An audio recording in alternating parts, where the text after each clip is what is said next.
السلام علیکم ورحمۃ اللہ وبرکاتہ۔ رمضان المبارک کے تینوں عشروں میں مانگی جانے والی دعائیں کون سی ہیں اور ان دعاؤں کا حکم کیا ہے؟ آیا وہ دعائیں کسی صحیح مستند حدیث سے ثابت ہے یا نہیں؟ سب کچھ دیکھیے اس ویڈیو میں۔ جی سامعین محترم، میں ہوں محمدی خان اور آپ دیکھ رہے ہیں محمدی خان چینل۔ رمضان المبارک کے تین عشروں میں مانگی جانے والی دعائیں کون سی ہے؟ سب سے پہلے میں آپ کو وہ بتاتا ہوں۔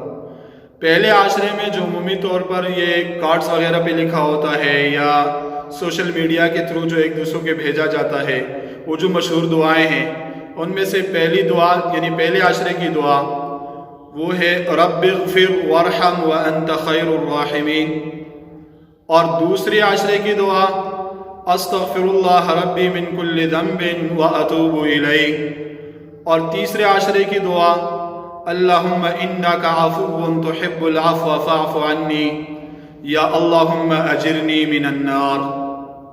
یہ رمضان کے تینوں عشروں میں پڑھی جاتی ہیں، پہلے عشرے کی یہ دعا، دوسرے کی یہ، اور تیسرے عشرے کی یہ دعا۔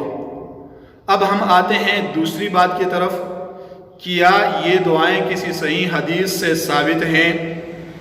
تو یاد رکھنا، رمضان المبارک کا پورا مہینہ قبولیت دعا کے خاص مواقع میں سے ہے، جس میں اللہ رب العزت مسلمانوں کی دعاؤں کو قبول کرتا ہے۔ اس مہینے کے اندر دعاؤں کا خوب اہتمام ہونا چاہیے۔ البتہ کسی مخصوص عشرے کی کوئی مخصوص دعا کسی حدیث سے ثابت نہیں ہے۔ حدیث میں اتنا ضرور ہے کہ اس مہینے میں 4 کاموں کی کثرت رکھا کرو، ان میں سے 2 چیزیں ایسی ہیں جو اللہ تعالیٰ کی رضا کے واسطے ہیں، اور 2 چیزیں ایسی ہیں جن سے تمہیں کوئی چارہ کار نہیں ہے۔ پہلی وہ 2 چیزیں جو اللہ تعالیٰ کی رضا کے واسطے ہیں، ان میں سے ایک کلمہ طیبہ کی کثرت اور نمبر 2 استغفار کی کثرت۔ وہ 2 چیزیں جو تمہارے لیے ضروری ہے، جنت کی طلب اور جہنم سے پناہ۔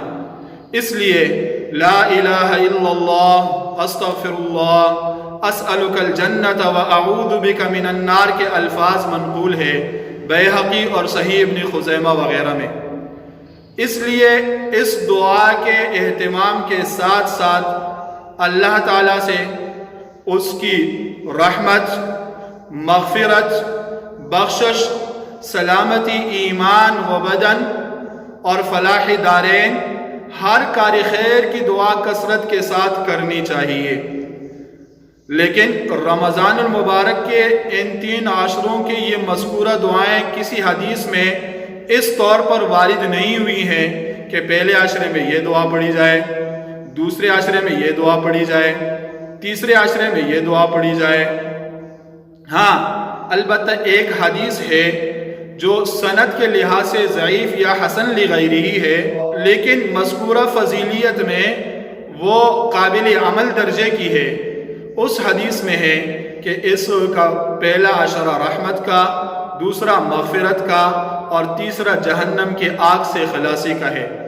اس مشہور حدیث کے الفاظ یہ ہیں وَهُوَ شَهْرٌ أَوَّلُهُ رَحْمَةٌ وَأَوْسَطُهُ مَغْفِرَةٌ وَآخِرُهُ عِتْقٌ مِّنَ النَّارِ۔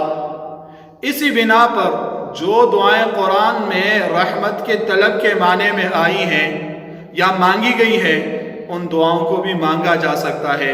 اسی طرح قرآن اور حدیث میں وہ دعائیں جو مغفرت اور جہنم کی آگ سے خلاصی کے لیے مانگی گئی ہو، ان دعاؤں کو بھی اس مہینے کے اندر پڑھا جا سکتا ہے، اور مذکورہ دعاؤں کو بھی پڑھا جا سکتا ہے، کوئی حرج کی بات نہیں ہے۔ لیکن اتنی بات یاد رکھنا کہ مذکورہ دعاؤں کو قرآن اور حدیث سے ثابت شدہ نہ سمجھا جائے۔ یہ کاری خیر کی بات آگے دوسروں تک پھیلانا بھی صدقہ اور نیکی کا ذریعہ ہے، لہٰذا اب حضرات سے گزارش ہے کہ یہ دین کی بات دوسروں تک بھی پہنچائے۔ رمضان المبارک کے ان 3 عشروں میں چاہے یہ مذکورہ دعائیں مانگے، چاہے اس کے علاوہ دیگر اور دعائیں مانگے، وہ کوئی حرج کی بات نہیں ہے، لیکن صرف مذکورہ دعاؤں کو ہی قرآن اور حدیث سے ثابت شدہ سمجھا جائے، یہ درست نہیں ہے۔ آپ کوئی بھی دعا مانگ سکتے ہیں جس میں اللہ تعالیٰ کی رحمت کو متوجہ کرنا ہو، اللہ تعالیٰ سے مغفرت مانگنا ہو، اللہ تعالیٰ سے بخشش مانگنی ہو، اسی طرح جہنم کے آگ سے پناہ اور جنت کی طلب، وہ جو مشہور دعائیں حدیث اور قرآن میں ہیں آپ وہ بھی مانگ سکتے ہیں۔ والسلام، تھینکس فار واچنگ۔